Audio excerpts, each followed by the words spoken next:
Ostensibly an investigation into a murder in post-war Paris, Quai des Orfèvres is rather an investigation into human nature, character, motivation, responsibility and guilt, or lack of it, morality, or lack of it, justice, or lack of it, ambition, love, and survival.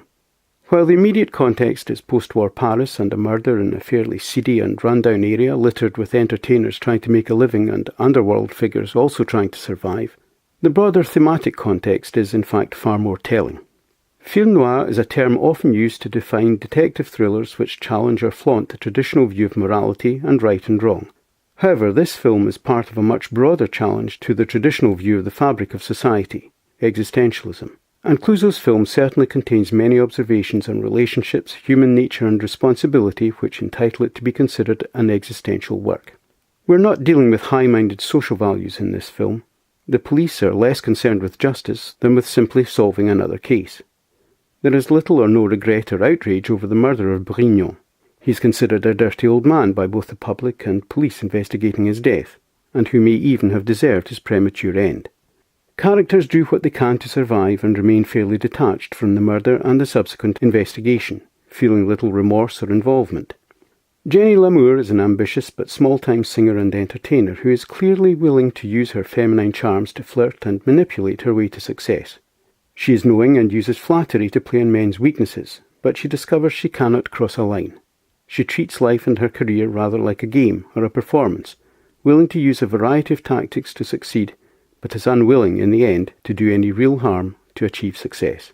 Jenny's husband Maurice is immensely jealous and disapproving of Jenny's game. He is a straightforward and uncomplicated fellow who sees, along with others, potential risks and dangers that Jenny fails to recognise as she does not take the game seriously enough. Dora Monnier is a professional photographer who is a good friend of Maurice, but who clearly has romantic feelings toward Jenny.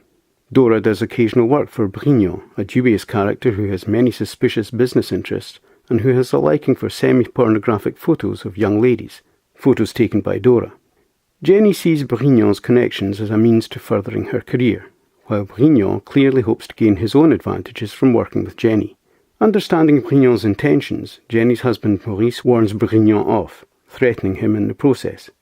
The scene is then set for a complex series of interrogations and revelations as Inspector Antoine investigates Brignon's murder, and we discover the motivations, actions and their consequences of these three main suspects, as well as a car thief named Paolo.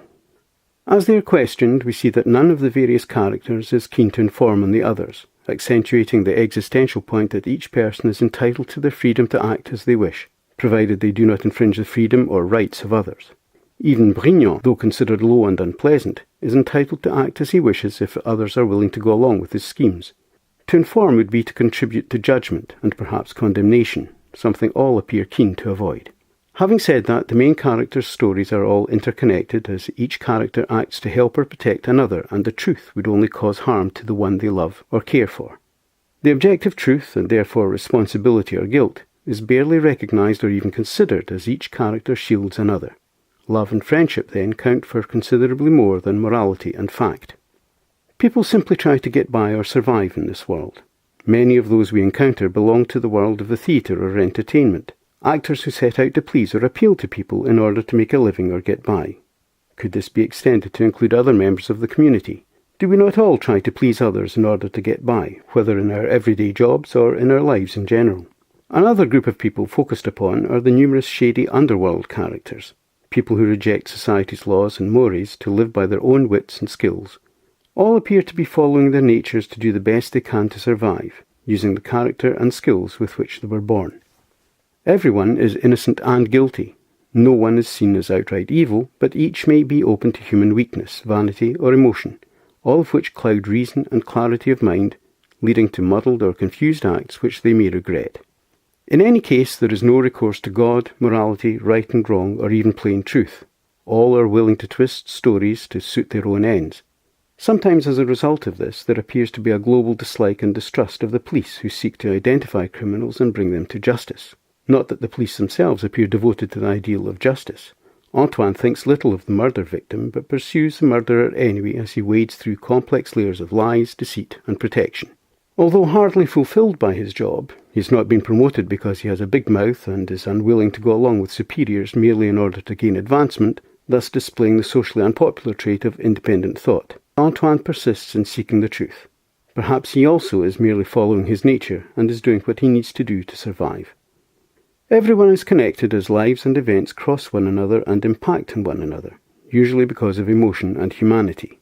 Even the hardened detectives encourage Maurice to plead guilty and claim a crime of passion, thereby diminishing the gravity of the offence, or at least offering compassion and understanding. They all understand his motives and want to close their case. They just want to go home and get on with their lives. All appear worn down by life and can display intolerance, yet retain the capacity for humanity. Antoine appears to hold Jenny in contempt for her uncontrolled ambition and the resultant consequences for all involved, but is humanized and fulfilled by his son, the result of his time in the colonies. He walks past a semi-naked showgirl without batting an eye, but appears to hold Dora in high regard. When Maurice is at his lowest ebb and chats with a girl in the cell next door, she seems hardened, uncaring and disillusioned, yet screams when she realizes he has attempted suicide. Maurice and Dora acted to protect Jenny despite being treated relatively badly by her.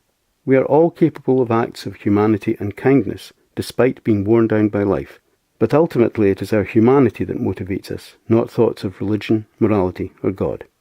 In the end we discover the truth behind the murder, but in fact we have discovered a great deal more about human nature, relationships and motives along the way.